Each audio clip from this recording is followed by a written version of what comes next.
Aunty, আপনার কাঁধের ওখানের থার্ড পেপার দেখা যাচ্ছে। আন্টি বোধহয় নিশুর কথার আগামাথা তেমন কিছু বুঝতে পারেনি, তাই কিছুটা উৎসুক চোখে নিশুর দিকে তাকিয়ে বলল, কি বললে? আন্টি, আপনার কাঁধে মাল্টি কালারের থার্ড পেপারের ফিতা দেখা যাচ্ছে। আন্টি আর চোখে কাঁধের দিকে তাকিয়ে কাঁধের কাছ থেকে জামাটা ঠিক করে নিশুর দিকে চোখ বড় বড় করে তাকিয়ে বলল, থার্ড পেপার মানে কি? ওই যে যেটা ঢাকলে ওইটাকেও আমরা থার্ড পেপার বলি, মডার্ন ইউনিকোড ল্যাঙ্গুয়েজ। ও, আন্টি, একটা কথা জানার ছিল। বলো। তার আগে আন্টি আন্টি বলা বন্ধ করো। I am not your aunty. আমার বয়স আন্টির মতো না। I am still young. Nishu তীক্ষ্ণ চোখে তার দিকে তাকিয়ে মুখ ভেঙচি কেটে মনে মনে বলল, কপাল ভালো যে আপনাকে দাদি ডাকিনি, বয়স তো আমার দাদির চেয়ে বেশি ছাড়া কম হবে না। আবার কথায় কথায় ইংলিশ মারাচ্ছেন, হ্যাঁ বুড়ি। অবশ্য আন্টি নিশুর ভেঙচি দেখলো না, কারণ নিশু বোরকা পরা, হিজাব নিয়ে নাক মুখ ঢাকা, খালি চোখ দেখা যায়। নিশু আন্টির দিকে খানিকটা ঝুঁকে বলল, ঠিক আছে আন্টি, ডাকবো না। তবে আগে বলুন, মাল্টি কালারের থার্ড পেপার কোথায় পেলেন? আমরা তো পাই না। কোন ব্র্যান্ড? দেখতে কিন্তু হেব্বি। তারপর চোখ মেরে ঠোঁট গোল করে শীষ বাজালো নিশু। আন্টি নড়ে চড়ে দাঁড়ালেন। জীবনে প্রথম তার মনে হচ্ছে তাকে কেউ ইভটিজিং করছে, তাও কোনো ছেলে নয়, বরং একটা মেয়ে। আন্টি গম্ভীর গলায় বলল, তুমি তো ভারী বেয়াদব মেয়ে। এমন করে ছেলেদের মতো চোখ মেরে শীষ দিয়ে কেউ কথা বলে? যা বাবা, আপনি এখানে বেয়াদবের কি দেখলেন? এমনভাবে কথা বলছেন যেন ব্র্যান্ড না, আপনার সাইজ জিজ্ঞেস করছি। আচ্ছা, আপনার সাইজ তো পুরো বাচ্চা হাতির সাইজ, মেবি 42 নাকি 44, তাই না আন্টি? এবার আন্টি যে ভয়ানক খেপে গেল তা নিশু ভালো করে বুঝতে পারছে, তাই কথা না বাড়িয়ে চুপচাপ একটু দূরে গিয়ে বলল, ব্র্যান্ডের নামটা বললে ভালো হতো আন্টি। তারপর আন্টির অগ্নি চোখ উপেক্ষা করে হাসতে হাসতে ব্যাংক থেকে বের হয়ে গেল। মাসিক ডিপোজিট প্রিমিয়াম স্কিম মানে সহজ ভাষায় ডিপিএস লেখাতে ব্যাংকে এসেছিল। সেখানে কতক্ষণ লাইনে দাঁড়িয়ে থাকতে থাকতে চরম বিরক্তিকর পর্যায়ে পৌঁছে গিয়েছিল। ভাবলো বোরিংনেস কাটাতে কিছু করবে, তাই চারিদিকে খেয়াল করতে আন্টির দিকে তাকাতেই মনে হলো আন্টি একটু বেশি নাকা টাইপ। আন্টি কেমন কেমন ভাব করে চারিদিকে তাকাচ্ছে। পরনে দামি সিল্কের কামিজ আর প্লাজো, ওড়নাটাও স্টাইল করে পিন দিয়ে সেট করা। কতক্ষণ পর উফ, গরম বলে হাত দিয়ে মুখে ঢঙ্গি ভঙ্গিতে বাতাস করছে, অথচ ব্যাংকে মাথার উপর বড় বড় দুটো ফ্যান ফুল স্পিডে ঘুরছে।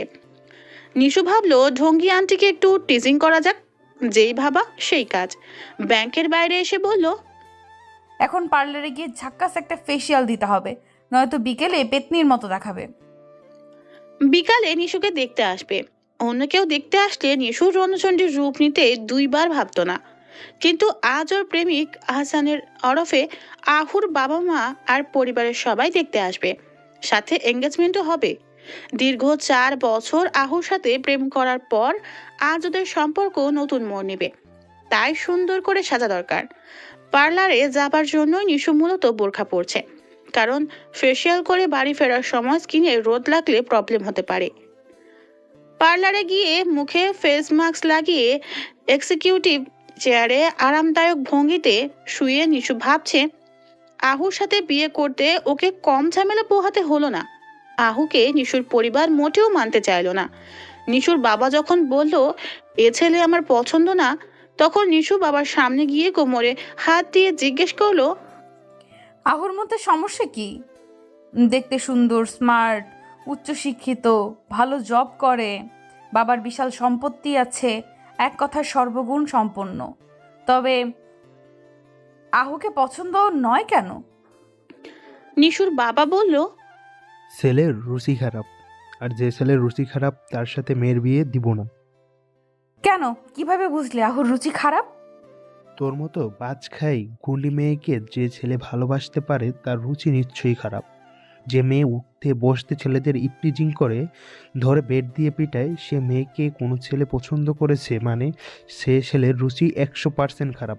তাছাড়া ছেলেটার অতিমাত্রায় ভদ্র। তোর জন্য এমন ছেলে খুঁজবো যে তোর মতো চালাক মেয়েকে নাকে দড়ি দিয়ে ঘুরাতে পারে, উঠতে বসতে যে তোকে শিক্ষা দিয়ে দমিয়ে রাখতে পারে। এমন ছেলের কাছে তোকে আমি বিয়ে দিব।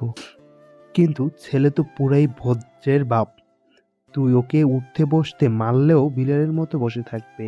আমি বাপ হয়ে জেনে শুনে আমার ভাজ খাই বজ্জাত মেয়ের সাথে অমন ভালো ছেলের বিয়ে দিয়ে ছেলেটার জীবন কি করে নষ্ট করি বল? বাবার কথা শুনে নিশু এমন ভাবে হাঁ করলো যে মনে হয় ওর আলজিহ্বা পর্যন্ত দেখা যায়। নিশু রাগে হুঙ্কার দিয়ে বলল, তুমি আমার বাবা হয়ে আমাকে এমন কথা বলতে পারলে? বাবা বলেই বলতে পারলাম, নয়তো বাহিরের লোক বললে তুই এতক্ষণে তাকে নাককে চুবানি খাওয়াতি। তুমি আমার বাবা নামের শত্রু। সে যাই বলিস, আহুর সাথে আমি তোর বিয়ে দেব না। বিয়ে দিবা না? না। তবে শোনো, বিয়ে না দিলে আমি বাসা থেকে পালিয়ে গিয়ে আহুকে বিয়ে করব।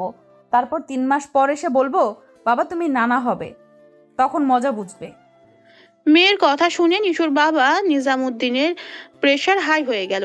উনি জানে নিশু যা বলে তা করে দেখায়, তাই কোনো উপায় না পেয়ে বিয়েতে মত দিলেন। নিশু পার্লার থেকে বের হয়ে টুকটাক কিছু শপিং করে বাসায় চলে গেল। সন্ধ্যার পর নিশু শাড়ি পরে লক্ষ্মীমন্ত মেয়ে সেজে পাত্রপক্ষের সামনে গেল। আহু হাঁ করে তাকিয়ে থাকলো কতক্ষণ। নিশুর দুলাভাই আহুকে নিশুর পাশে বসালো ছবি তোলার জন্য। সবাই দুজনার জুটির বেশ প্রশংসা করলো।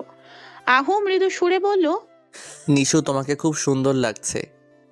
তাহলে গালে একটা চুমু খাও। কি বলছো এসব?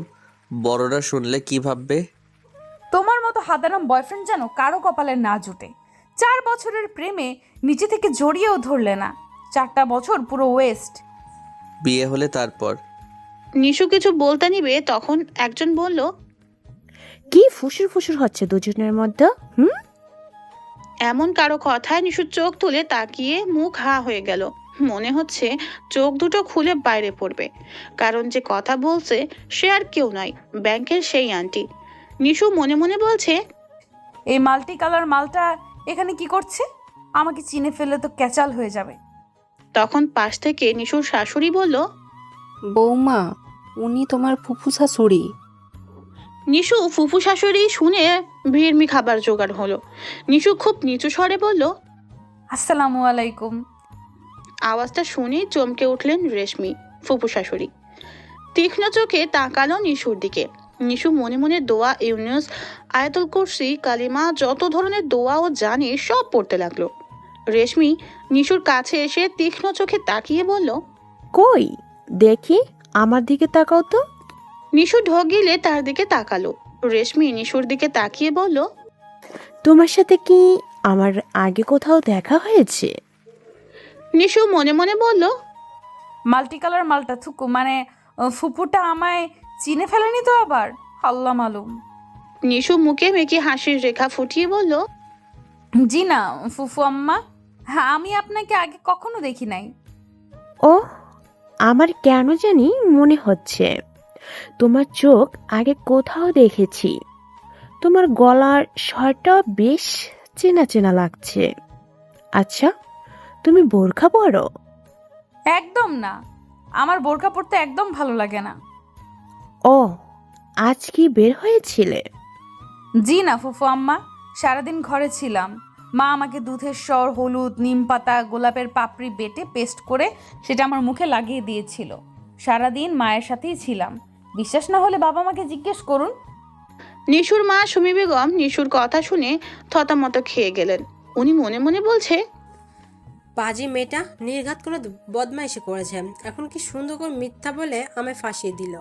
এখন আমাকে ওর জন্য মিথ্যা বলতে হবে। এই মেয়ের জ্বালায় আল্লাহ নির্ঘাত আমাকে নরকে পাঠাবে। আমি তো ওর মতো পানির মতো মিথ্যা বলতে পারি না, তবুও চেষ্টা করতে হবে। মানে বিয়েটা হয়ে গেলে পুরো এলাকা হাফ ছেড়ে বাঁচবে। এ তো মেয়ে না, টাইম বোম, যার ঘড়ি কাটা নষ্ট যখন তখন যেখানে সেখানে ধুমধাম ফেটে যায়। রেশমি নিশুর মায়ের দিকে তাকাতেই সুমি বেগম একটু হেসে বলল, জি বেন সত্যি বলছে, সারাদিন আমার সাথেই ছিল। রেশমি আরো কিছু বলতে গেলে আহুর মা আহিয়া বেগম বলল, কি শুরু করলি রেশমি? প্রশ্ন ব্যাংক খুলে বসলি এখানেও? এখানে পুলিশগিরি করিস না বোন।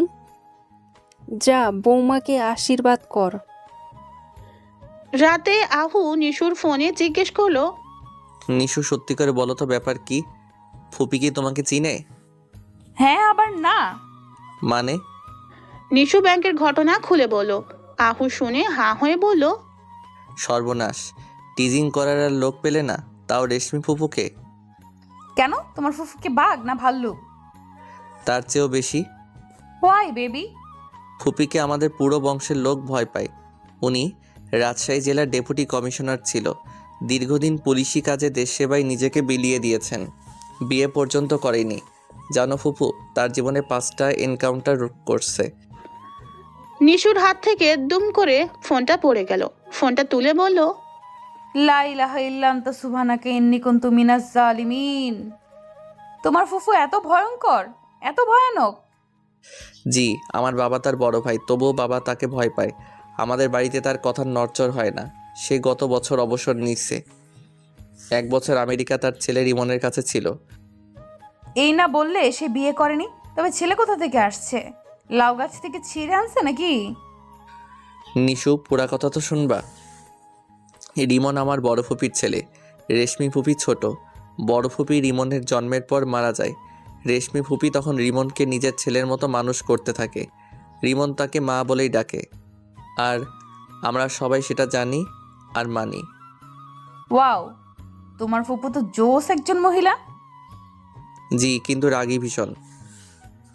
যদি কোনোভাবে জানতে পারে তুমি এ কাজ করছো, তাহলে বিয়ের কথা ভুলে যাও। আমি কি ইচ্ছে করে করছি নাকি? জি, আপনি ইচ্ছে করেই করছেন। আহু, হুম। এখন কি হবে? দোয়া করে যাতে তোমাকে চিনতে না পারে। নিশু চুপ করে রইল। আহু সেটা দেখে বলল, ইস্যু হুম। থার্ড পেপার মানে কি? তোমার মাথা আমার মুন্ডু। 2 দিন পর রেশমি তার কলেজের এক কাজে নিশুদের এলাকায় গেল। বহু পুরানো এক বান্ধবীর সাথে গতকাল তার দেখা হয়েছে। সে এই এলাকায় থাকে। আজ সারা দিন বান্ধবীর বাসায় থাকা প্ল্যান করে আসছে সে। আহুও তার সাথে আসছে। রেশমিকে তার বান্ধবীর বাসায় নামিয়ে দিয়ে আহু নিশুর সাথে দেখা করবে। কিন্তু নিশুদের রাস্তার মোড়ে আসতেই, রাস্তার অপোজিট দিক তাকাতেই আহুর চোখ খুলে হাতে পড়ার উপক্রম হলো। রাস্তার অপোজিট সাইডে নিশু কটা ছেলেকে ব্যাট দিয়ে আচ্ছা মতো পিটানি দিচ্ছে। আহু রেশমির দিকে তাকাতেই রেশমি বলল, আহু, ওটা তোর হবু বউ নিশ্চিত ছিল। না, একদম না ফুপি, তুমি ভুল দেখছো। চলো তোমাকে তোমার বান্ধবীর বাসায় দিয়ে আসি। না, আমি ভুল দেখিনি, ওটা নিশ্চয়ই নিশু। চল তো। গেল গেল, আমার বিয়েটা গেল। ওরে নিশু, তুমি কেন করো হিসু? না মানে সাপের মতো হিসিস, সবসময় নাকের ডগায় রাগ নিয়ে ঘোরো। বেচারা বেচারা কোনো ছেলের জানি হাত পা ভাঙছে আস। আচ্ছা নিশু, কি বিয়ের পর এমন থাকবে? আমাকেও কি মারবে? কথাটা ভাবতেই আহুর গা ঝাড়া দিল। রাস্তার অপর পাশে গিয়ে ভিড় ঠেলে ভিতরে গিয়ে দেখলো একটা ছেলে রাস্তায় বসে কাঁদছে আর দুটো বলছে, ভাইরে, মেয়েদের হাতে মার খেয়েছিস বলে কাঁদিস না। আমরাও তো খেয়েছি, আমরা কি কাঁদছি? ছেলেটা ই করে কাঁদতে কাঁদতে বলল, শালা, তোদের মতন দামড়া দুটো বন্ধু থাকতে একটা মেয়ে আমাকে এমনভাবে মারলো। শালা এমন এমন জায়গায় বেড দিয়ে মারছে যে না কেউকে দেখাতে পারবো আর না সহ্য করতে পারবো আর না নিজে নিজে ব্যথায় মলম লাগাতে পারবো। ওদের এমন উদ্ভট কথা শুনে পাশের লোকজন মুখ টিপে টিপে হাসছে। রেশমি একজনকে জিজ্ঞেস করলো, ভাই, কি হয়েছে এখানে? আর বলবেন না আপা, এই দিন হারামজাদায় একটা মেয়েকে দেখে শীষ মেরে টিস করছিল। সেটা দেখে আরেকটা মেয়ে ওদের ইচ্ছে মতন দোলাই দিয়েছে। মেয়েটা কোথায়? জানি না, হুট করে কোথায় জানি গায়েব হয়ে গেল। গায়েব কি করে হয়? আহু, চল নিশুদের বাসায়। ফুপি, সেখানে কেন যাবে? তোমার বান্ধবী তো ওয়েট করছে। আরে রাখ তো বান্ধবীর, চল আমার সাথে। রেশমি নিশুদের বাড়ির উদ্দেশ্যে হাঁটা ধরলে আহু ছেলেগুলোর কাছে গিয়ে বলল, ভাই, কাঁদিস না। তুই এমন এলাকায় এসে মেয়েদের টিচ করলি যেখানে কিনা এক সিংহী থাকে। ছেলেটা চোখ মুছে বলল, ভাই, তুমি কে? আমি ওই সিংহীর কবলে আটকে পড়া এক নিরীহ হরিণ। ছাগল বলতে পারতাম, কিন্তু তাতে সম্মানে লাগে, তার থেকে হরিণ বেটার। চলি ভাই, যাবার আগে সাবধানে যাস। তোর প্যান্টের পিছন দিক ছিঁড়ে গেছে, ভিতরের সস্তা আন্ডারওয়্যার দেখা যাচ্ছে। মেয়েদের হাতে মার খেতে আসলে একটু ব্র্যান্ডের জিনিস পরে আসতে হয়, বোকা ছেলে। ছেলেগুলো বোকার মতো আহুর দিকে তাকিয়ে রইল। আহু দ্রুত গতিতে হেঁটে রেশমির কাছে গেল। নিশুর বাবা রেশমি আর আহুকে দেখে খানিকটা অবাক হলেন। নিশুর বাবা নিজামুদ্দিন আহু আর রেশমিকে দেখে ভিতরে স্বাগতম জানালেন। তিনি যে রেশমিকে দেখে একটু অবাক হয়েছেন তা তো বোঝাই যাচ্ছে। তারপর মুখটা হাসি হাসি করে সালাম দিয়ে কুশল বিনিময় করলো। রেশমি তার প্রশ্নের জবাব দিয়ে বলল, নিশু কোথায়? নিজামুদ্দিন কি বলবে? সে তো নিজে জানে না নিশু কোথায়। মেয়েটা কোথায় কখন যায় তা কাউকে বলে না। ইদানিং নিশুকে নিয়ে তিনি বেশ ভয়েই থাকে। তিনি তাদের প্রশ্নের জবাব এড়াতে নিশুর মা সুমিকে ডাক দিয়ে বলল, নিষেধের মা, ও নিষেধের মা, দেখো কারা এসেছে। নিশাদ নিশুর বড় ভাই, নিশুর থেকে 6 বছরের বড়। আর নিশুর এমন গুন্ডি হবার পিছনে পুরো কৃতিত্ব তার। ছোটবেলা থেকেই নিশাদ নিশুকে শিখিয়েছে অন্যায় করলে সহ্য না করতে, মেয়ে বলে কেউ পুলিং করলে তাকে মেয়েদের পাওয়ার দেখিয়ে দিতে। সাধারণত বাঙালি পরিবারের সবাই নিজেদের ঘরের মেয়েকে গান, নাচ, কবিতা, লেখা শেখায়, কিন্তু নিশাদ নিশুকে মার্শাল আর্ট শিখিয়েছে। নিশাদ চেয়েছিল নিশুকে বক্সিং চ্যাম্পিয়ন বানাবে, কিন্তু উন্নত ব্যবস্থা না থাকায় সেটা হলো না। নিশু যখন কাউকে মেরে আসে, নিশাদ তখন বোনকে আদর করে বলে আমার বাঘিনী। কেউ নিশুর নামে নালিশ করলে নিশাদ বিচার না করে উল্টো তাকে শাসিয়ে দেয়। নিশাদের কারণে বাড়ির কেউ নিশুকে কিছু বলতে পারে না। নিশাদ নিশুকে এতটা ভালোবাসে যে বিয়ের জন্য মেয়ে দেখতে গেলে মেয়েকে সরাসরি বলে, আমার বোনের দুষ্টুমি যদি সহ্য করতে না পারো তবে বিয়ে হবে না, বা বিয়ের পর যেদিন আমার বোনকে কটু কথা বলবে সেদিন আমার বাড়িতে শেষ দিন হবে। এই জেদের কারণে বিয়ে পর্যন্ত হচ্ছিল না নিশাদের। কিন্তু বর্তমানে নিশু নিজে মেয়ে দেখার দায়িত্ব নিয়েছে। সবার ধারণা এবার নিশাদ বিয়ের পিড়িতে বসবেই। নিজামুদ্দিনের ডাক শুনে সুমি ভিতর থেকে বের হলো। রেশমিকে দেখে তিনিও খানিকটা অবাক হলেও কুশল বিনিময় করলেন।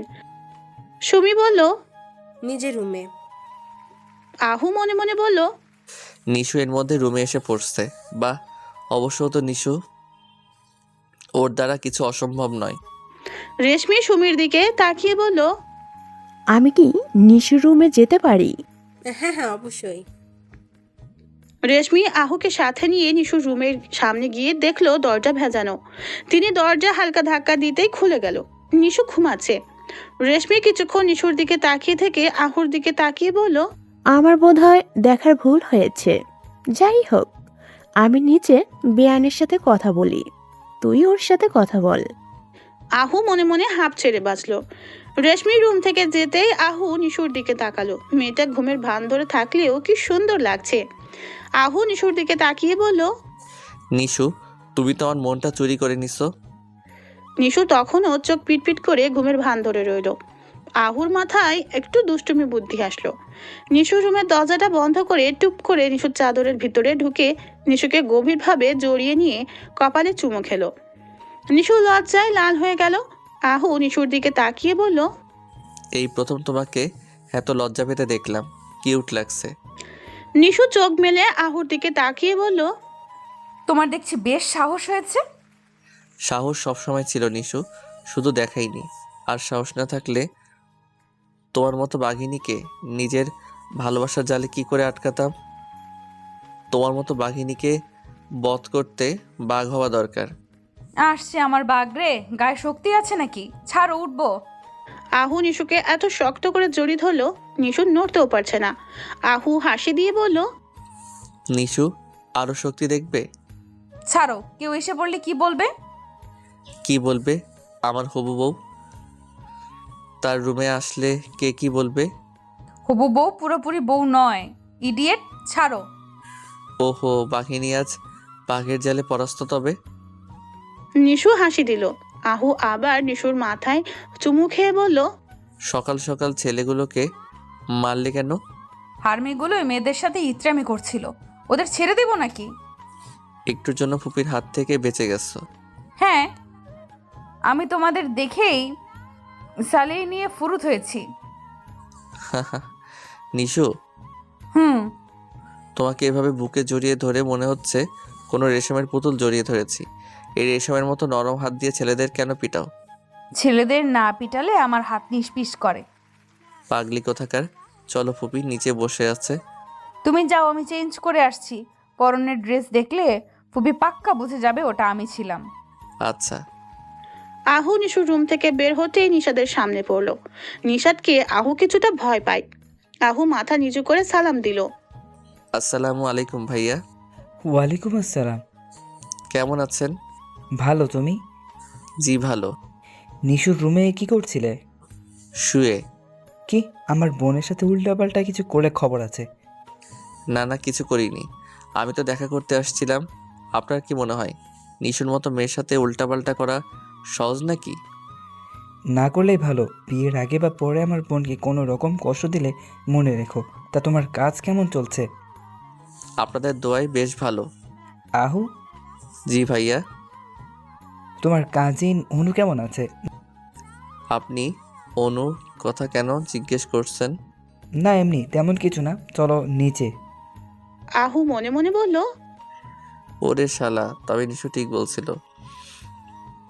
তুমি মনে মনে আমার বোনের সাথেই ইঙ্কু পিঙ্কু করতে চাও। ব্যাপার না, নিশুর কাছ থেকে পুরোটা জানতে হবে। নিশু সুন্দর হালকা রঙের 3 পিস পরে ভদ্র মেয়ে সেজে নিচে গিয়ে রেশমির সাথে কথা বলল। রেশমি বলল, নিশো, তুমি মারামারি করতে পারো? নিশু খানিকটা থতমত খেয়ে বলল, মারামারি কিভাবে করে?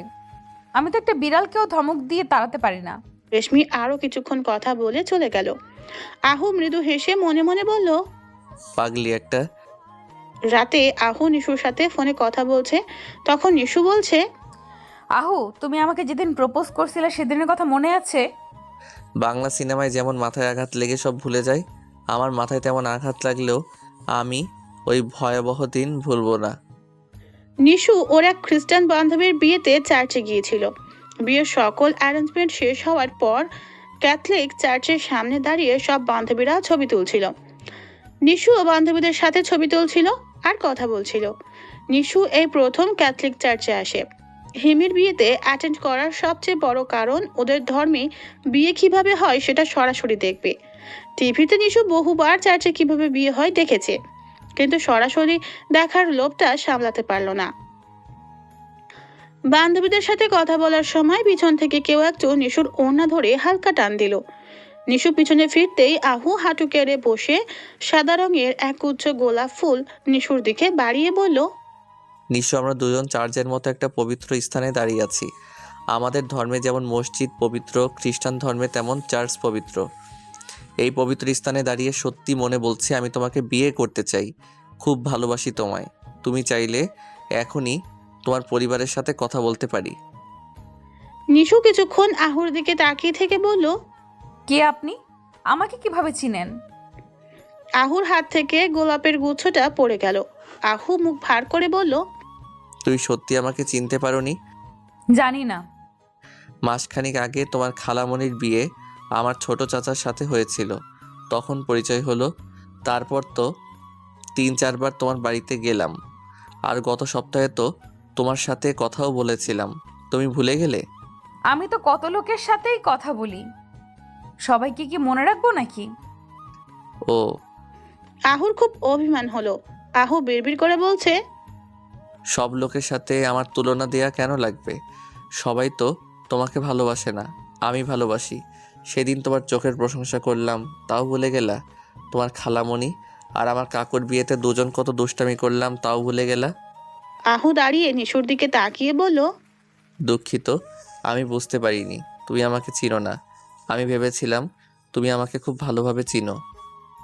সবার সাথে আমাকে মিলাবে ভাবিনি। যাই হোক, দুঃখিত। আহু সেখানে এক মুহূর্তও দাঁড়ালো না, রাগ করে চলে গেল। সেদিন বিকালে আহু কিছু কাজে নিশুদের এলাকায় গিয়েছিল। তখন রাস্তার মোড়ে জটলা বাঁধা দেখে সেখানে গেল। গিয়ে দেখলো নিশু একটা ছেলেকে ভয়ানক পেটাচ্ছে।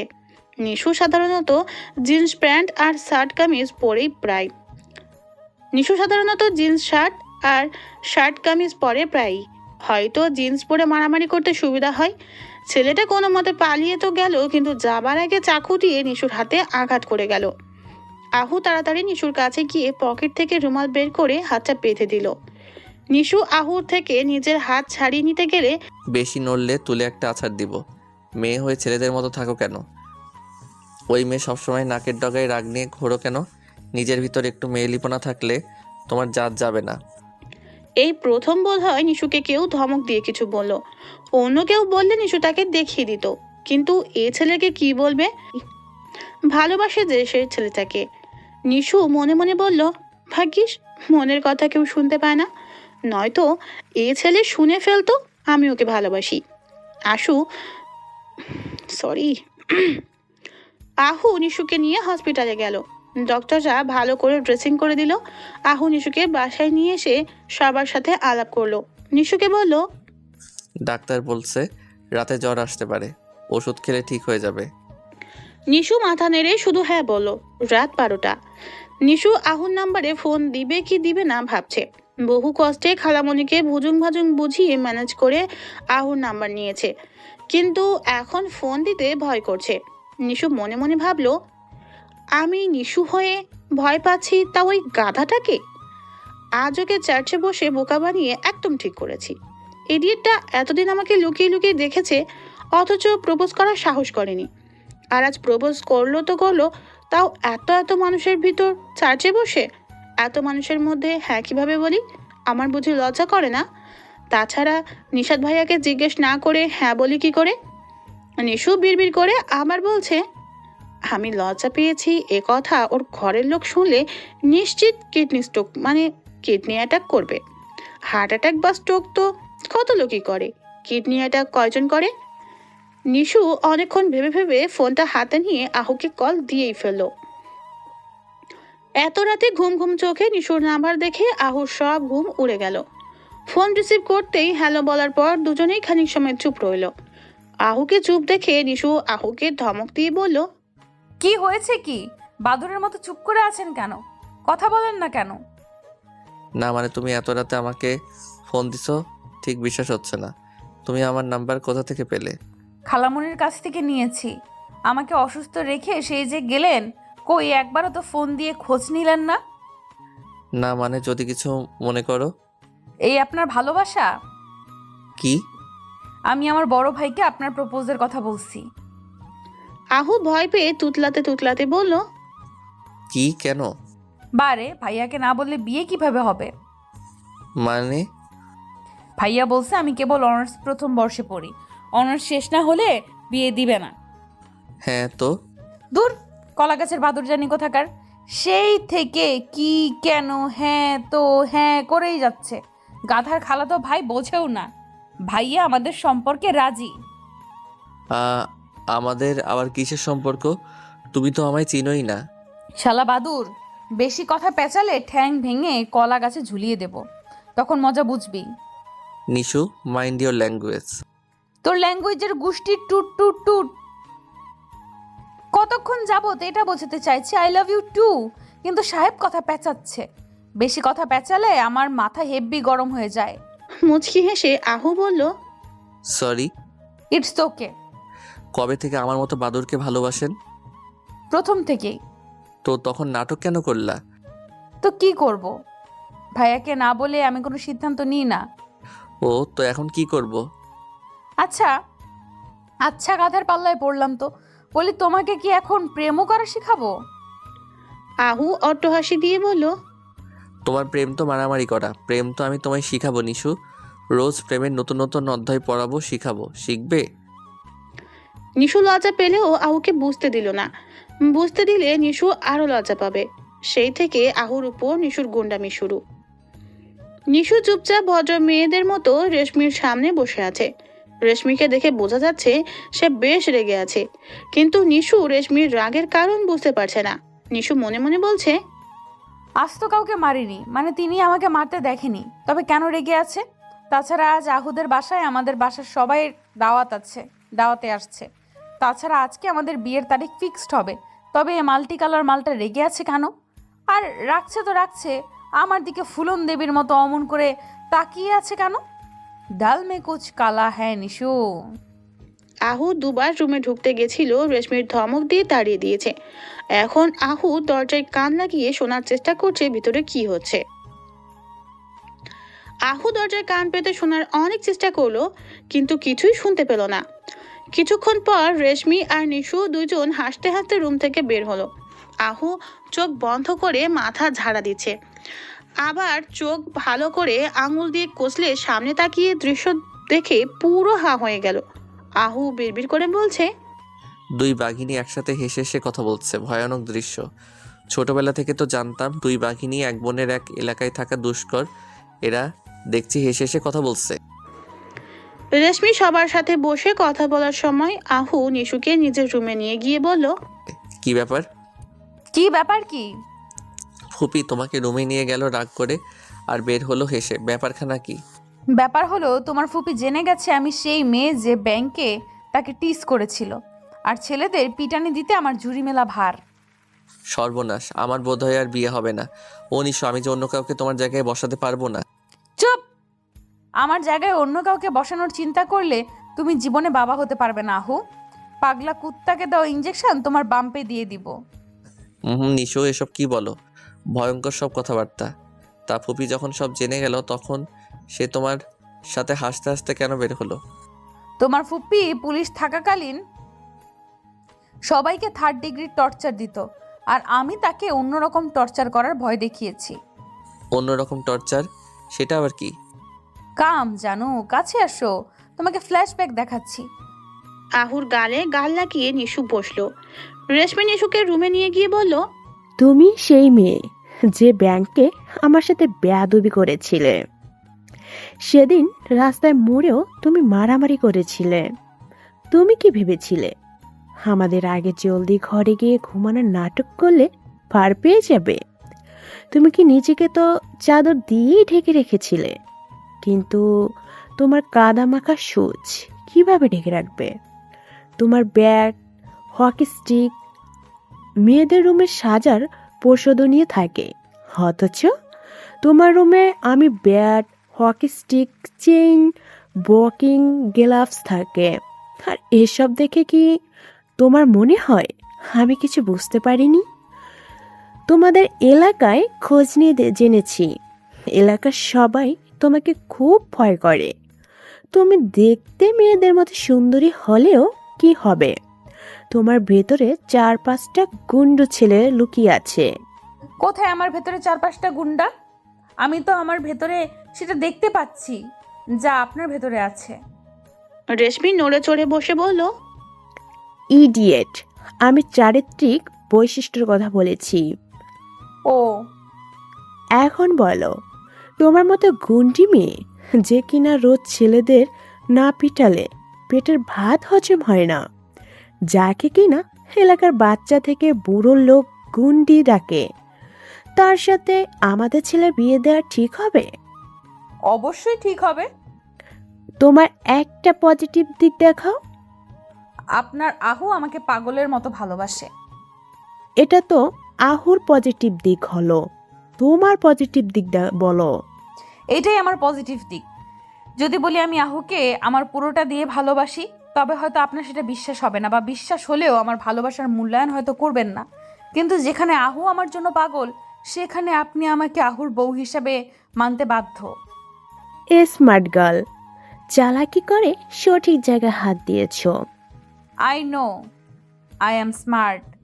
তবু যদি না মানি তবে? ফুফু আম্মা, আপনি আমাকে বোধহয় এখনো চিনতে পারেননি। I am Nishu. কারো কোনো কিছু মানা না মানার পরও আমি করি না, আমি সেটা করি যেটা নিজের মন চায়। আহো, কিন্তু পরিবারকে কষ্ট দিয়ে তোমাকে বিয়ে করবে না। জানি, আমি চাইও না আহু তেমন করুক। যে ছেলে একটা মেয়ের জন্য নিজের অত সুন্দর পরিবার ছাড়তে পারবে, তার মানে আমার থেকে ভালো কাউকে পেলে সে আমাকে ছাড়তেও দুবার ভাববে না। আর আমার আহু তেমন নয়।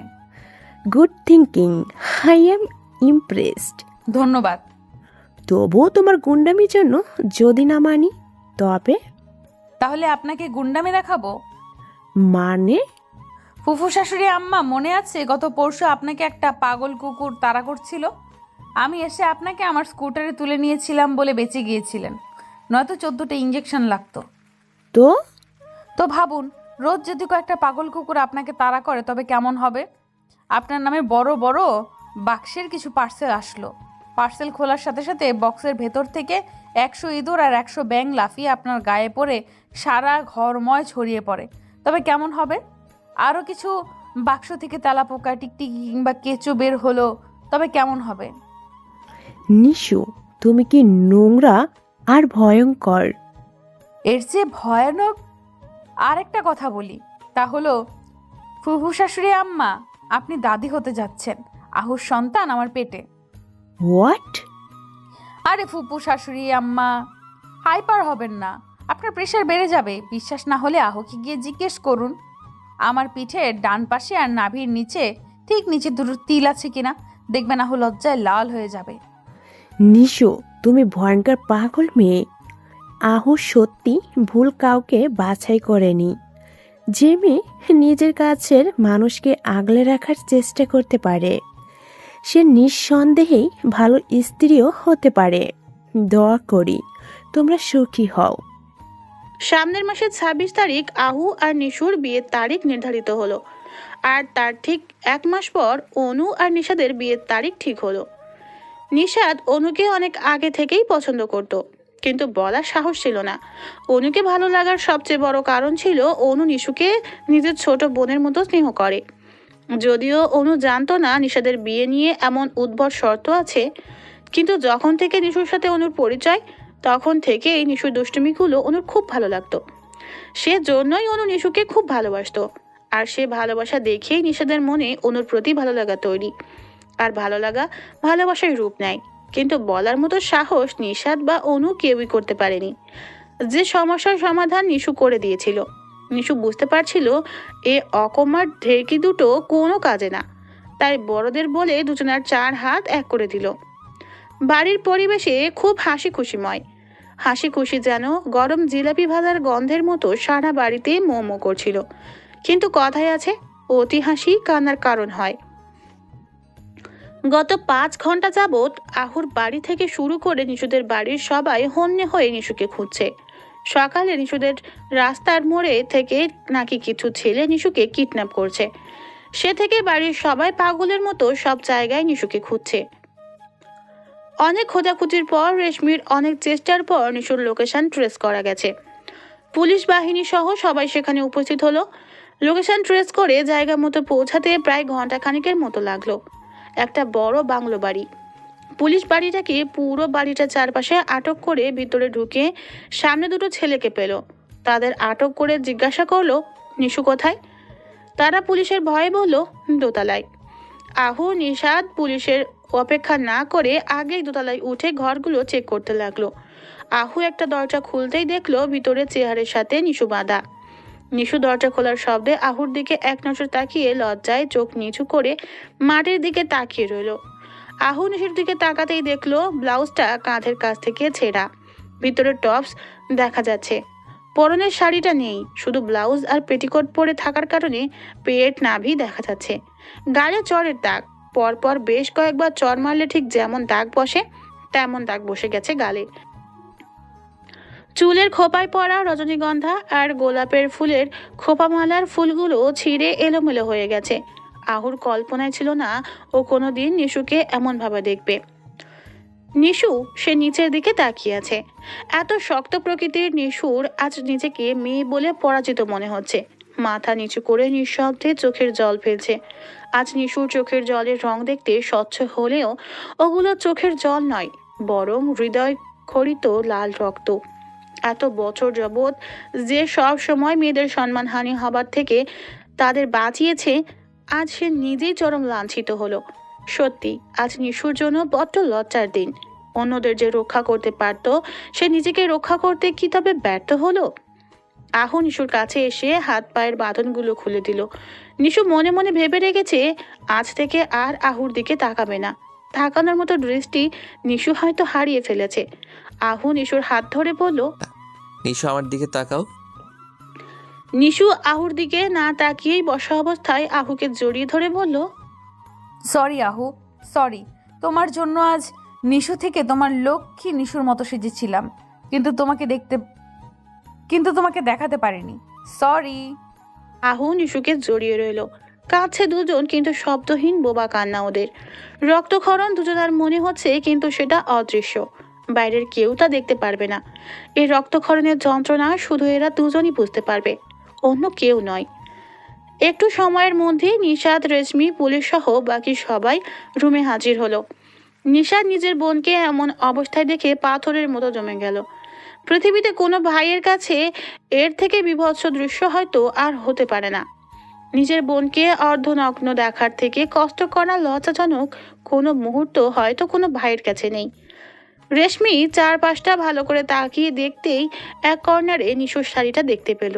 তিনি শাড়িটা এনে নিশুর কাছে দাঁড়িয়ে বলল, হো, তোরা সবাই বাইরে দাঁড়া, আমি নিশিকে শাড়িটা পরিয়ে নিয়ে আসছি। আহুর কানে কারো কথা যাচ্ছে না। ও তো নিশুকে নিজের মাঝে আঁকড়ে ধরে রেখেছে। রেশমি আহুর গালে হাত দিয়ে বলল, বাবা, সব ঠিক হয়ে যাবে, চিন্তা করিস না। নিশুর কিডন্যাপ হবার 7 দিন পর। আগের মতো স্বাভাবিক নেই নিশু। সব সময় নিজেকে রুম বন্দি করে রাখে, কারোর সাথে কথা বলে না।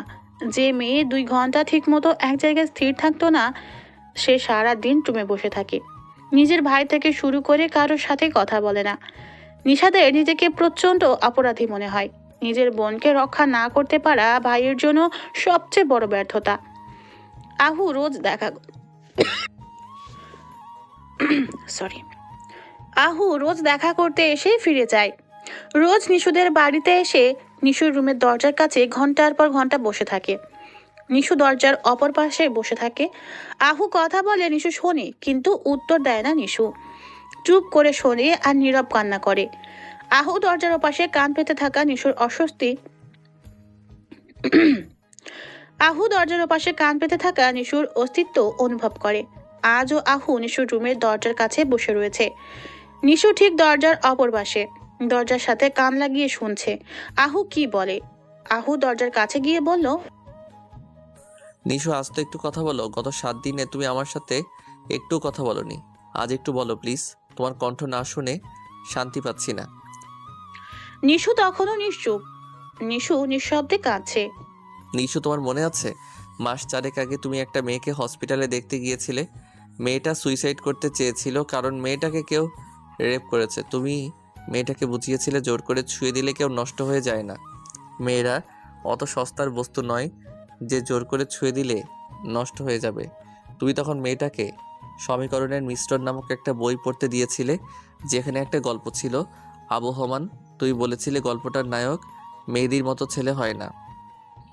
আমি সেই গল্পের নায়ক মেয়েদের মতো হতে চাই না, শুধু ওর মতো প্রিয় মানুষটার হাতটা শক্ত করে ধরতে চাই। নিশু গল্পের রুষা কিন্তু ধর্ষিত হওয়ার পরও নিজের মনোবল অটুট রেখেছিল। তবে তুমি আমাদের নিশু হয়েও কেন পারছো না? তুমি তো ধর্ষিতা নও, তোমাকে ওরা শুধু তুলে নিয়ে গিয়েছিল।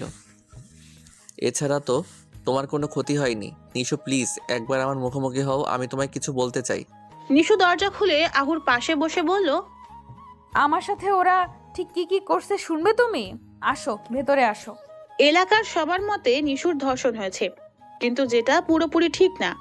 নিশুর ধর্ষণ হয়নি, শুধু অপহরণ করা হয়েছিল। নিশুকে ওদের এলাকার কমিশনারের ছেলে সাকি তুলে নিয়ে গিয়েছিল, কারণ নিশু সাকিকে একবার সর্বসম্মুখে অপমান করেছিল। নিশু সেদিন সাকিকে অপমান করে ভুল কিছু করেনি। সাকি সেদিন একটা মেয়ের সাথে খুব নোংরামি করছিল, আর নিশু সেটার প্রতিবাদ করেছিল মাত্র। সেই রাগটা মেটাতেই সাকি নিশুকে কিডন্যাপ করেছিল, কিন্তু ওরা নিশুর সাথে তেমন কিছুই করতে পারেনি।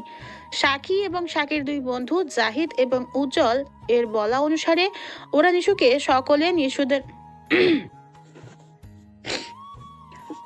সাকি এবং সাকির 2 বন্ধু জাহিদ এবং উজ্জ্বলের বলা অনুসারে ওরা নিশুকে সকালে নিশুদের এলাকা থেকে কিডন্যাপ করে বাংলোতে আনে ঠিকই, কিন্তু তখনই সাকির বাবা জরুরি কাজে 3 জনকেই ডেকে পাঠায়, যার ফলে ওরা নিশুকে অজ্ঞান অবস্থায় বেঁধে রেখে নিজেদের কাজে গিয়েছিল। দুপুরের পর ফিরে সাকি নিশুর কাছে যায়, কিন্তু তখন আবার সাকির বাবা সাকিকে ফোন দেয় ওর দাদা নাকি মারা গেছে। শাকির দাদা মারা যাবার কথা শুনে শাকি চলে যায় আর জাহিদ উজ্জ্বলকে রেখে যায় নিশুকে পাহারা দিতে। আর ওদের বলে যায় ওর আগে যেন নিশুকে কেউ স্পর্শ না করে। জাহিদ আর উজ্জ্বল শাকিকে ভীষণ ভয় পায়, তাই শাকির কথার অবাধ্য হয়নি। শাকি আবার ফিরে আসার আগেই পুলিশ সেখানে যায় আর নিশুকে উদ্ধার করে। পরের দিন শাকিকে আটক করা হয়েছে। কিডন্যাপিং ও অ্যাটেম্প টু রেপ করার অপরাধের মামলা করা হয়েছে ওদের নামে। বিচার কার্য কি হয় দেখা যাক। আজ নিশু আহুর সাথে নিজের বিয়ে ভেঙে দিয়েছে। শাকিকে পুলিশ আটক করার পর আহু আর নিশাদ থানায় গিয়েছিল। থানায় গিয়ে পুলিশকে বলল 10 মিনিটের জন্য শাকিদের সাথে ওদের দুজনকে জেলে ঢুকিয়ে দিতে, কিন্তু পুলিশ এমনটা কখনোই করবে না। রেশমি, নিশাদ আর আহুকে অনেকভাবে বুঝিয়ে বাড়ি পাঠায়। আজ যদি নিশুকে সবাই ফিরে পেয়ে থাকে তবে সেটা একমাত্র রেশমির কারণে। রেশমি বহু বছর পুলিশ হিসেবে দেশ সেবায় নিয়োজিত থাকায় ও জানে কখন কি ব্যবস্থা নেওয়া দরকার। সেদিন রেশমির বুদ্ধির জোরে নিশুর খোঁজ করা সম্ভব হয়েছিল, নয়তো হয়তো নিশু নামের মেয়েটার সাথে খুব বাজে কিছু হয়ে যেত।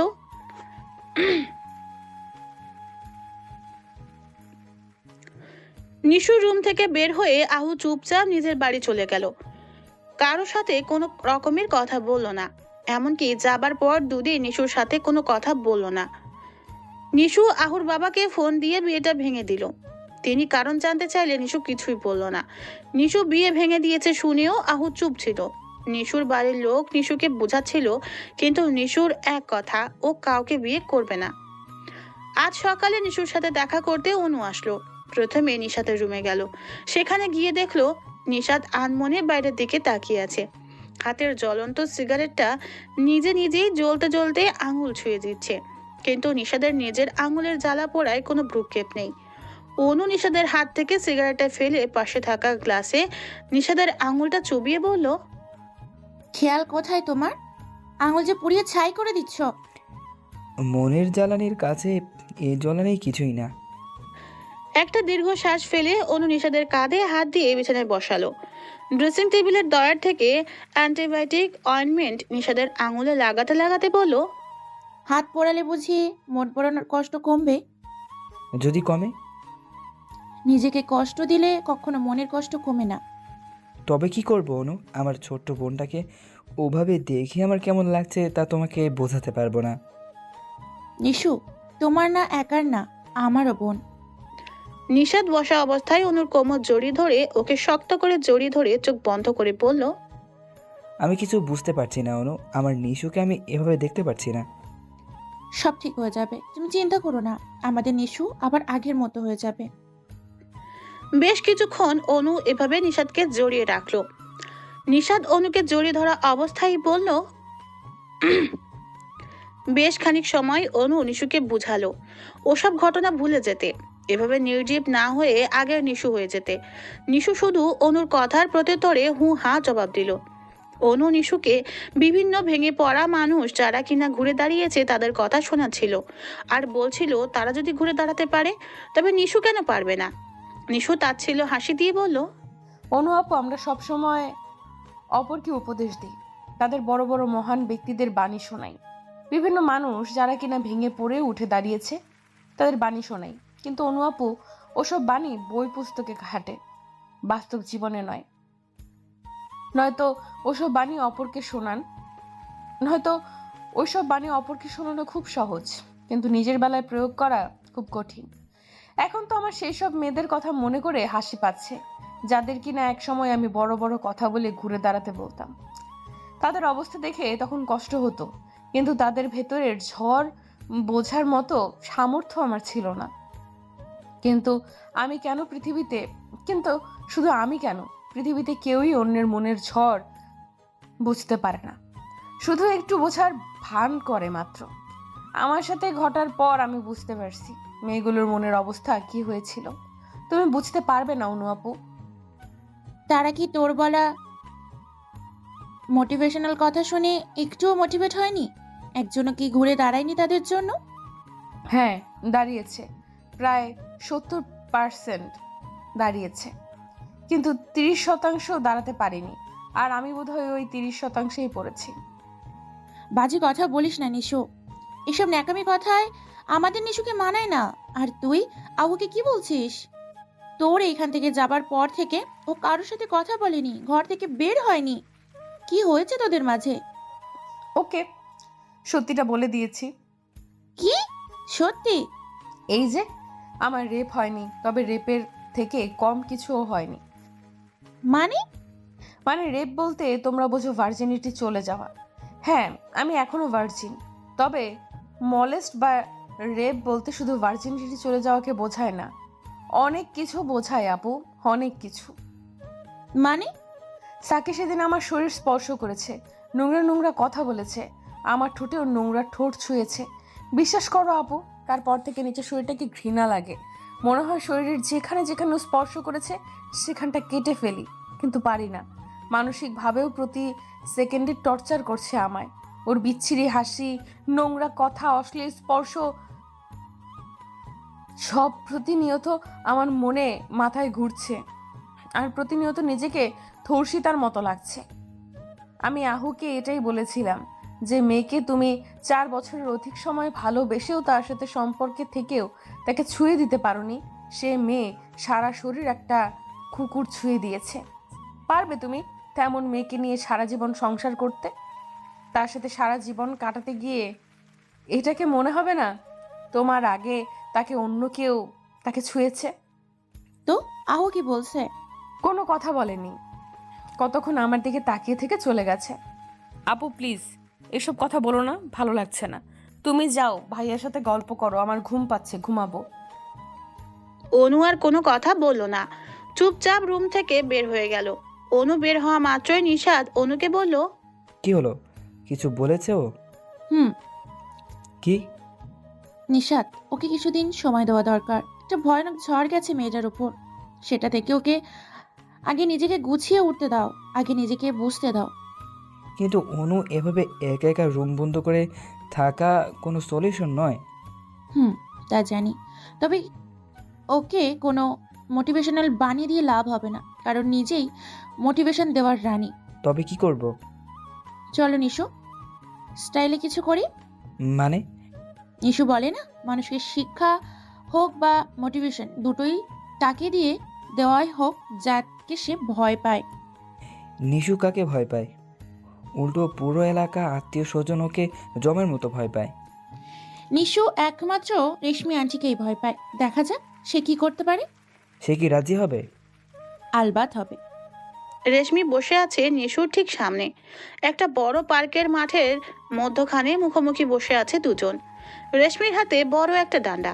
রেশমি ডান্ডাটা নাড়াতে নাড়াতে বলল, অন ডিউটি থাকাকালীন বহু আসামিকে ডান্ডা মেরে ঠান্ডা করেছি, আর তোমার মতো পুচকু মেয়েকে পারবো না, যে মেয়ে কিনা আমাকে ব্যাং, টিকটিকি, ইঁদুরের ভয় দেখিয়েছিল, ব্যাংকে বসে 3rd floor পেপার বুঝিয়েছিল। তোমার নামে তো ইফটিচিং কেস করা দরকার। মেয়ে হয়ে মেয়েদেরই টিচ করো কেন? ছেলেরা কি দোষ করেছে জানো? তোমার বয়সে আমি কত ছেলেকে টিচ করেছি। নিশু চোখ বড় বড় করে রেশমির দিকে তাকালো। রেশমি বলল, ওভাবে তাকিও না, সত্যি সত্যি টিচ করেছি। শুনবে কি কি করেছি? কলেজে যাবার পথে এলাকার ছেলেদের গায়ে বেলুনে পানি ভরে তা ছুঁড়ে মারতাম, সাইকেলের হাওয়া বের করে দিতাম, বেশি দেরি করলে চাকাসহ খুলে নিয়ে আসতাম।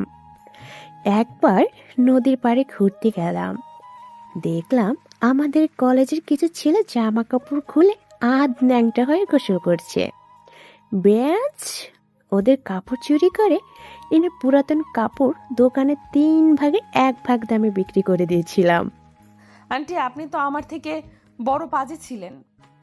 জানো তোমার মধ্যে সবচেয়ে কোন গুণটা বেশি ভালো লাগে আমার? কোনটা? তুমি নিজের স্বকীয়তা বজায় রাখো, নিজ সত্তায় স্থির থাকতে জানো, কিন্তু বর্তমানে তুমি নিজ সত্তা হারাতে বসছো। আন্টি আমার এখন সব কিছু বিষাদময় লাগে। সামান্য একটা ঘটনায় এমন হলে তাহলে আমার মতো যন্ত্রণা পেলে কেমনে করতে? তবে তো তুমি বৈরাগী বা বনবাসী হতে। আপনার মতো যন্ত্রণা মানে? আন্টি, আপনার সাথে কি আমার মতো কোনো ঘটনা ঘটেছিল? এমন নয়, তবে মানসিক পেশার আন্টি, আমাকে বলা যাবে? এক শর্তে। কি? এ ঘটনা তুমি আমি ছাড়া তৃতীয় কেউ জানবে না, এমনকি আহুও না। জানো আমি বিয়ে কেন করিনি? হ্যাঁ, দেশ সেবা করবেন বলে। তেমন কিছু না। আমার সাথে বহু মহিলার আছে যারা সংসার সামলেও চাকরি করেছে, দেশ সেবা করছে। তবে বিয়ে কেন করেননি? জায়গা খেয়েছিলাম। কি? হ্যাঁ, একজনকে ভালোবাসতাম, তাকে পাইনি বলে বিয়ের কথা আর চিন্তাও করিনি। কেন জানি মনে হতো তার স্থান অন্য কাউকে দিতে পারবো না, সম্ভব নয়। কে এসে? রিমনের বাবা। মানে আপনার বোনের স্বামী? হ্যাঁ। কিন্তু কিভাবে কি? পুরো ঘটনা বলুন না প্লিজ। হ্যাঁ বলছি, আমার বড় বোন রোজিনা আর আমি মাত্র 20 মাসের ছোট বড় ছিলাম। একসাথেই একই ক্লাসে দুজন পড়তাম। বড় আপু ছিল প্রচণ্ড শান্ত মেয়ে, আর আমাকে তো দেখোই কেমন। আমাদের দুজনকে মাইনুল স্যার মানে রিমনের বাবা বাসায় এসে পড়াতেন। তখনই আমি স্যারের প্রেমে পড়ে যাই। স্যারের বাবার সাথে আমার বাবার বন্ধুত্ব ভালো ছিল। তারা দুজন মিলে বড় আপার আর স্যারের বিয়ে ঠিক করে ফেলে। আমার তখন দম বন্ধ করা অবস্থা হয়েছিল। না পারছিলাম বাবাকে বলতে, না স্যারকে। তাদের বিয়ে হবার 2 দিন আগে অনেক সাহস করে স্যারকে নিজের মনের কথা বলেছিলাম। স্যার শুনেন, কিছুক্ষণ গম্ভীর থেকে বলেছিল, রেশমি, তোমাদের 2 বোনকে আমি কখনো সে নজরে দেখিনি। তবুও বাবা যখন রোজিনার সাথে বিয়ে ঠিক করলো তখন না করিনি। তুমি এখন না বলে আরো আগে বলতে, হয়তো তোমার বা আমার পরিবারকে কিছু বলা যেত, যেটা এখন সম্ভব নয়। তুমি আমার চেয়েও ভালো কাউকে পাবে আশা করি। তুমি যথেষ্ট বুদ্ধিমতী মেয়ে, তোমাকে এ বিষয়ে বোঝানোর প্রয়োজন আছে বলে মনে করি না। আমি অনেকটা হতাশ হয়ে পড়েছিলাম। স্যারকে বলেছিলাম, আমি জানি এখন কিছু হবার নয়, আমি শুধু চাই আপনি একবার আমায় ছুঁয়ে দিন। আপনার আগে যেন আমায় কেউ স্পর্শ করতে না পারে। আপনার প্রথম স্পর্শ আমার স্বর্গীয় পাওয়া হবে। স্যার আমার মাথায় হাত রেখে মৃদু হেসে বলেছিলেন, বয়সটা আবেগের, তাই আবেগে কথা বলছো। যখন আবেগটা কেটে যাবে তখন এই স্পর্শ অভিশাপ মনে হবে। যাও, বাড়ি যাও। আমি স্যারের কথা শুনিনি। ঝড়ের গতিতে স্যারকে জড়িয়ে ধরে ঠুকরে কেঁদেছিলাম। স্বার্থপরের মতো বলেছিলাম, চলুন দূরে কোথাও পালিয়ে যাই, যেখানে আমাদের কেউ জানবে না। স্যার সেদিন আমার মাথায় চুমু এঁকে বলেছিল, ছুঁয়ে দিলাম তোমায়, এর বেশি স্পর্শ করা আমার পক্ষে সম্ভব নয়। আমি আমার পরিবারের সম্মান নিয়ে খেলতে পারবো না। স্যার সেদিন চলে গেলেন, আমি শুধু কেঁদেছিলাম। সত্যি সেদিন আবেগী হয়ে পড়েছিলাম, নয়তো স্বার্থপরের মতো নিজের বোনের ঘর ভাঙার কথা বলতে পারতাম না। লজ্জায় সেদিন এর পর স্যারের সামনে সহজে যেতাম না। ভুলবশত তার সাথে দেখা হলেও কথা বলতাম না। বড় আপু আর স্যারের সংসার সুখে চলছিল। বিয়ের 2 বছর পর আপু কনসিভ করলো। আমি তখন সিভিল সার্ভিসে ট্রেনিং নিচ্ছিলাম। বাসা থেকে বিয়ের কথা বললেও আমি না করে দিতাম। মনে মনে পণ করেছিলাম, যেমন স্যার ছুঁয়েছে সে মন অন্য কাউকে কখনো স্থান পাবে না। আমার বয়স তখন আবেগে ছিল, কিন্তু সিদ্ধান্ত অটল ছিল। ট্রেনিংয়ের শেষে সেদিন বাড়ি ফিরছিলাম। তখন পথে কিছু জটলা দেখে সেখানে গেলাম। গিয়ে দেখি ছাড় অ্যাক্সিডেন্ট করে, রক্তাক্ত অবস্থায় রাস্তায় পড়ে আছে। মন ওই মুহূর্তে থেমে গিয়েছিল, কিন্তু মাথা ঠিকই কাজ করছিল। ছাড়কে হসপিটালে নিয়ে গেলাম। ডাক্তাররা বলল বাঁচানো সম্ভব নয়। স্যার শেষবারের মতো আমাকে কিছু বলেছিলেন।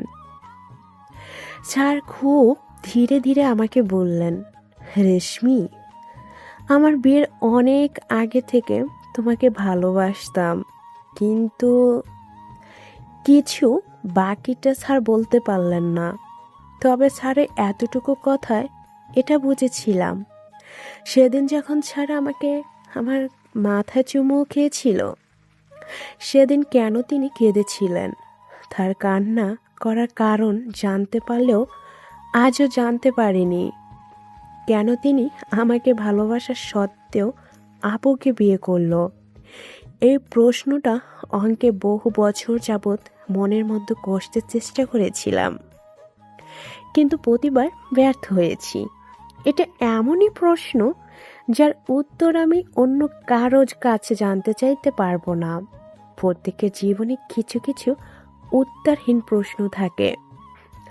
আমার জীবনের এ প্রশ্ন উত্তরটাও পাওয়া সম্ভব নয়, কারণ প্রশ্নটা যা সে তো নেই, আর প্রশ্নটাই এমন যা অন্য কারো কাছে আমি জিজ্ঞেস করতেও পারবো না।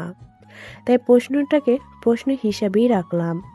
এতগুলো বছর কি মানসিক যন্ত্রণা আর একাকিত্বে কাটিয়েছি তা কেবল আমি জানি। বন্ধুরা বলতো বিয়ে করে নে, কিন্তু আমি তো এমনই পণ করেছিলাম বিয়ে করব না। আর স্যার মৃত্যুর আগে যা বলল তাতে বিয়ে করার প্রশ্নই ওঠে না। স্যারের মৃত্যুর শোক আপু নিতে পারল না। রিমন জন্মের সময় মৃত্যু হলো তার। ভেবেছিলাম কোনো একদিন প্রশ্নটা করব, কিন্তু তার হলো না। আপু স্যার দুজনেই চলে গেলেন, আমার জন্য রেখে গেলেন প্রশ্ন। তবে তারা দুজনে আমাকে বেঁচে থাকার নতুন জ্যোতি দিয়ে গেলেন, আমার রিমনকে। আমার পরিবার বিয়ের জন্য কম চেষ্টা করেননি, কিন্তু রিমনের দিকে তাকালে মনে হতো ও আপুর নয়, আমার সন্তান। ছাড় হয়তো কোনো কারণে আমাকে বিয়ে করতে পারেননি, তবে ভালো তো বেসেছিলেন, আর তার ভালোবাসার একটা অংশ রিমন। আমার বেঁচে থাকার জন্য এতটুকুই যথেষ্ট। বিয়ে না করলেও আমি আমার জীবনকে থামিয়ে রাখিনি।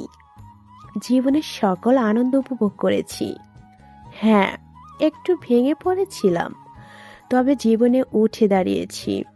আবার হাসতেও শিখেছি। ভালো থাকতে জানি আমি। জীবনটা কোনো বস্তু নয় যে কেউ নাড়া না দিলে স্থির থাকবে। জীবনটা সাগরের ঢেউয়ের মতো, একটা ঢেউ ভাঙবে, নতুন হাজারটা গড়বে। তেমনি কোনো ব্যক্তি বা ঘটনার জন্য জীবন থেমে থাকতে পারে না। জীবনকে সাগরের মতো গড়ো, যে বিশাল হবে, মহান হবে। নিজের মাঝে ঝড় তুফান জবে, কিন্তু কিছুক্ষণ পর শান্ত হবে, এবং সেই সমুদ্রেই থাকবে সমুদ্রের ঝড়। হবে বলে কি সে সমুদ্র থাকে না? হ্যাঁ, খানিক ঝড়ের সমুদ্রে কিছুটা এলোমেলো হয়, তবে কিছুক্ষণ পর ঠিক শীতল হয়। তোমার জীবনে একটা ঘটনায় তুমি থেমে গেছো, অথচ তোমার ভালোবাসার মানুষগুলো তোমার কাছে। আর আমার জীবন সংগ্রামে ভালোবাসার মানুষটাকেই হারিয়ে ফেলেছি। পাশে হাত ধরে চলার মতো তেমন কাউকে পাইনি, তবু জীবনটাকে স্থির রাখিনি। আর তোমার নিজের মানুষটা তোমার পাশে আছে। তাছাড়া তোমার পরিবার সবাই তোমাকে সাপোর্ট করে। তবে তোমার কি ভয় বলো? নিশু, জীবনে অনেক মানুষই আসে যায়, কিন্তু আহুর মতো ভালোবেসে হাত ধরে রাখার মতো সাহস সবাই করে না। তুমি জানো আমি প্রথমে তোমার বিয়ে ভেঙে দিতে চেয়েছিলাম। প্রথম দিন তোমাকে দেখেই বুঝেছিলাম তুমি সেই ব্যাংকের মেয়েটা। রাগ ছিল তোমার উপর খুব। তুমি বোরখা পরা ছিলে, মুখ নেকাব বাঁধা ছিল, কিন্তু তোমার ভুরুর উপরে তিলটা ঠিক দেখা যাচ্ছিল। তাই তো তোমাকে দেখেই চিনে ফেলছিলাম। বাড়ি গিয়ে আহুকে বললাম এ মেয়েকে বিয়ে করার কোনো প্রয়োজন নেই। আহু আমায় বলেছিল তোমাকে কয়দিন দেখে যেন সিদ্ধান্ত নেই। তোমার প্রতি ওর ভরসা অটল। তারপর তোমাকে দেখলাম, জানলাম, বুঝলাম তুমি ঠিক আমার অতীত। আমিও তোমার মতো চঞ্চল ছিলাম। তোমার ভিতর যেন নিজের ছায়াকে দেখলাম, যে হাসতে হাসতে, ভাঙতে গড়তে, ভালোবাসতে সব জানে। তবে হ্যাঁ, তুমি যেমন পানির মতো মিথ্যা বলো, আমি তেমন পারি না। তোমার যে অভ্যাসগুলোকে সবাই খারাপ ভাবে, সেগুলোকে আহু ভালোবাসে, আর তুমি তাকে ছেড়ে দিচ্ছ। নিশু, জীবনের পথে তোমার অভ্যাসগুলোকে খারাপ বলার লোকেরা অভাব হয় না, কিন্তু সে অভ্যাসগুলোকে ভালোবেসে কেউ তোমাকে ভালোবাসতে চায়, তার মানে সে সত্যি তোমাকে চায়। আর তুমি শুধু তাকেই ছেড়ে দিচ্ছ না, ছেড়ে দিচ্ছ নিজের জীবনটাকেও। নিশু, জীবনটা খুব ছোট, আর ছোট জীবনের প্রতিটা মিনিট, প্রতিটি সেকেন্ড মূল্যবান। সামান্য একটা ঘটনা জীবনটাকে থামিয়ে রাখা বোকামি কিনা বলো? তাও তোমার মতো মেয়ের। তুমি তো অন্যের অনুপ্রেরণা। তুমি এমন ভেঙে পড়লে তোমার ভরসায় থাকা মানুষগুলোর কি হবে? তাহলে কি করবেন? আমার মাথা করবে, গাধা যেন কোথাকার। এতক্ষণ কাকে কি বুঝালাম? সব ওয়েস্ট। ফুপু, ফুপু শাশুড়ি আম্মা গাধা না, গাধি হবে। আমি ফিমেল। কি প্রমাণ তুমি ফিমেল? আপনার রাহুর সাথে বিয়ে হবার 1 বছরের মধ্যে আপনাকে পাক্কা দাদি বানিয়ে দিব। বাড়ি এসে নিশু রুমে ঢুকে দেখলো আহু ওর টেবিলে বসে একটা বই পড়ছে। নিশু একটা লম্বা শ্বাস নিল, তারপর আহুর কাঁধে হাত রেখে বলল, কখন এলে? আহু নিশুর প্রশ্নের জবাব না দিয়ে বলল, কোথায় ছিলে এতক্ষণ? তোমার রেশমি ফুপির সাথে। কেন? আন্টি ডেকেছিলেন কিছু কথা বলার জন্য। ও, শোনো নিশু। আহু নিশুকে পুরোপুরিভাবে নিজের মাঝে আবদ্ধ করলো। প্রথমে নিশু একটু চকিত হলেও পরক্ষণে নিজেও মিশে গেল আহুর মাঝে। দুজনার হৃদযন্ত্রের গতি বোধহয় আগের থেকে 1000 গুণ বেড়ে গেছে। বেড়ে গেছে অস্থিরতা, ভালোবাসাহীনতা পাচ্ছে মধুরতা। আহু বেশ খানিক সময় বাদে নিশুর মুখ নিজের 2 হাতের মধ্যে নিয়ে বলল, সেদিন কি বললে অন্য একজন তোমায় নোংরাভাবে স্পর্শ করছে? আমি তোমায় মেনে নিতে পারবো কি না? নিশু, তুমি ভুলে গেলে আমি গত 4 বছরের বেশি সময়ে অগণিতবার তোমাকে জড়িয়ে ধরেছি, স্পর্শ করেছি। হ্যাঁ, সেই ব্যক্তির স্পর্শ নোংরা ছিল, কিন্তু প্রথম স্পর্শ আমার ছিল, আর আমার স্পর্শে তো তোমার প্রতি শুধু ভালোবাসা, পবিত্র ভালোবাসা। নিশু, দেখো আজ আবার তোমাকে নিজের মাঝে আবদ্ধ করে তোমায় পুরোটাই স্পর্শ করলাম। আজ সে নোংরা স্পর্শ তোমার শরীর থেকে আমি নিয়ে নিলাম, দিয়ে দিলাম আমার পবিত্র ভালোবাসার প্রলেপ। তোমার পুরোটাই এখন শুধু তোমার আহুর ভালোবাসার প্রচ্ছদ। তুমি এখন আমাতে আচ্ছন্ন। আহু নিশুর কপালে, গালে, চোখে, ঠোঁটে ছুঁয়ে বলল, আমার ঠোঁটে স্পর্শ দিয়ে সেই নোংরামি শুষে নিলাম। তুমি এখন আমার ভালোবাসায় ভালোবাসাময়ী। আর আরও কারো স্পর্শ নেই তোমার শরীরে। তোমার শরীর, মন, আত্মা এখন আমার বসবাস। তোমার শরীরের প্রতি বিন্দুতে এখন আমার বিচরণ। সারা জীবন আমার ছোঁয়াতে আচ্ছাদিত থাকবে তুমি। নিশুর গাল বেয়ে টুপটাপ জলধারা বর্ষিত হচ্ছে। নিশু চোখ মেলে আহুর দিকে তাকিয়ে নিজের আঙুল দিয়ে নিজের ঠোঁট ছুঁয়ে বলল, গত 4 বছরে এখানে কখনো তোমার ছোঁয়া পাইনি। এটা কি জরুরি এখন? তুমিই তো বললে আমার পুরোটা জুড়ে তোমার বিচরণ। আমি এই মুহূর্ত থেকে আমার পুরোটায় তোমার বিচরণ চাই, তোমার অস্তিত্ব অনুভব করতে চাই। তুমি পাগলি নিশু। হ্যাঁ, তোমার ভালোবাসায়। দাও না ছুঁয়ে আজ। আজ থেকে না হয় আমার পুরো নিঃশ্বাসে রন্ধ্রে রন্ধ্রে তোমার অস্তিত্ব, তোমার বিচরণ অনুভব করি। নিশু আহুর গলা জড়িয়ে খানিকটা উঁচু হয়ে আহুর চোখে ভালোবাসার স্পর্শ দিল। নিশুর চোখ থেকে তখনও অশ্রু নামক নোনা তরল ঝরছে। আহু নিশুর গালে হাত দিয়ে প্রবল আবেগ, মায়া আর ভালোবাসায় নিশুর ঠোঁটকে ভালোবাসায় জড়ালো। নিশু সাকিকে হকি স্টিক দিয়ে পিটাচ্ছে। নিশাদ আহু তা দেখে হাততালি দিচ্ছে। গতকাল বিকালে সাকিকে জামিনে বের করা হয়েছিল, আর আজ সকালে সে তার দুর্ভাগ্যক্রমে নিশুর সামনে পড়ে। ব্যাস, কাজ খতম। বাকি কাজ নিশু করছে, মারতে মারতে ভর্তা বানাচ্ছে। সাকি আহা আহা করে চিল্লাচ্ছে। আশেপাশে কেউ কিছু বলার সাহস করছে না, কারণ সবাই জানে যে বলতে যাবে সে নিশুর হকি স্টিকের শিকার হবে। তাই চুপচাপ তামাশা দেখাকেই শ্রেয় মনে করলো সবাই। নিশাদ আহু দাঁড়িয়ে দাঁড়িয়ে চুপচাপ দেখছে আর হাততালি দিচ্ছে। বেশ খানিক সময় যাবৎ নিশু শুধু শাকের পিছনে হকি স্টিক দিয়ে মারলো। পুলিশ এসে ওকে থামালো। নিশুকে গ্রেপ্তার করতে পারলো না রেশমির কারণে। রাস্তায় শুয়ে ব্যথায় কাতরাচ্ছে সাকি। আহু সাকির পাশে বসে বলল, কি রে বাচ্চা হারামি, কেমন লাগছে? কিডন্যাপ করার আর লোক পেলি না, বেছে বেছে আমার নিশুকে কিডন্যাপ করলি। এখন মজা বোঝ। এই গন্ধ আসছে কিসের রে? শালা মায়েরকে হিসু করে দিলি নাকি? আস্তাগফিরুল্লাহ, সি সি সি, কমিশনারের ছেলে হয়ে রাস্তায় মেয়েদের হাতে মায়েরকে হিসু করে দিলি? মান সম্মান সব মফিসদের বাড়ির বাথরুমে ফেলে এলি। আহু যাবার সময় সাকির পাছায় আরেকটা লাথি দিয়ে গেল। বেচারা ব্যথায় চিৎকার দিতে লাগলো। আহুর রুমে আহুর বিছানার মধ্যখানে বধূ বেশে বসে আছে নিশু, পরনে লাল বেনারসি। গুন্ডি নিশুকে বধূ বেশে এত সুন্দর লাগছে যা কল্পনার বাইরে। নিশু নিজের চুড়িতে আঙুল টানতে টানতে রিনঝিন শব্দের আবেশে হারিয়ে ভাসছে। শেষ পর্যন্ত বিয়েটা হয়ে গেল। 4.5 বছরের অপেক্ষার অবসান হলো। যখন কবুল বলেছিলাম তখন ভয় আর সুখের ছোঁয়া এসে মনকে ঘিরে ধরেছিল। আজ থেকে আহু আর আমি দুজনার। বহু প্রতীক্ষার অবসান হলো দুজনার।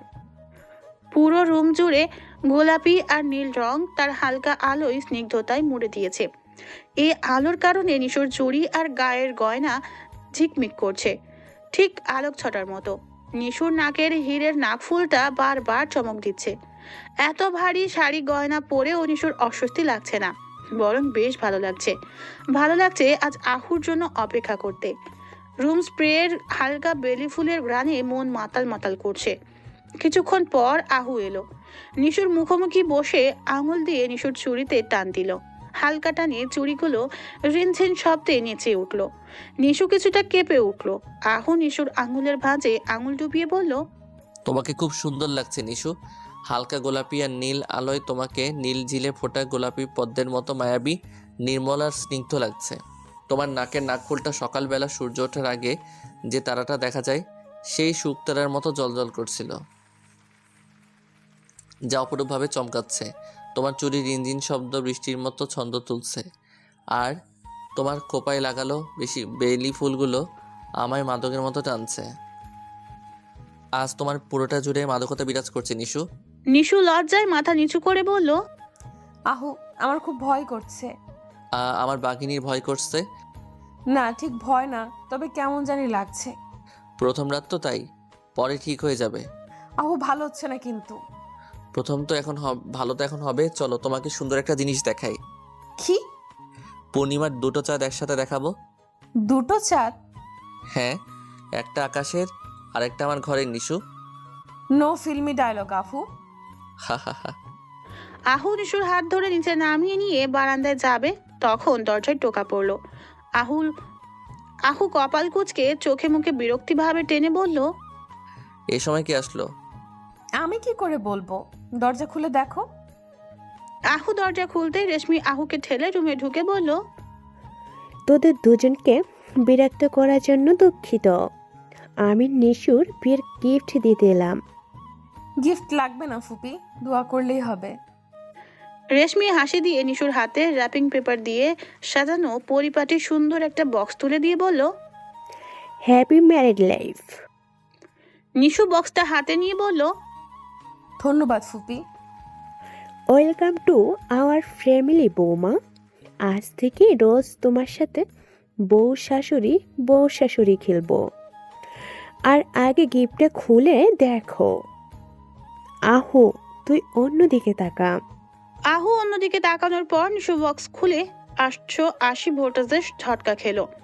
চোখ বড় বড় করে রেশমির দিকে তাকিয়ে বলল, এগুলো কি আন্টি?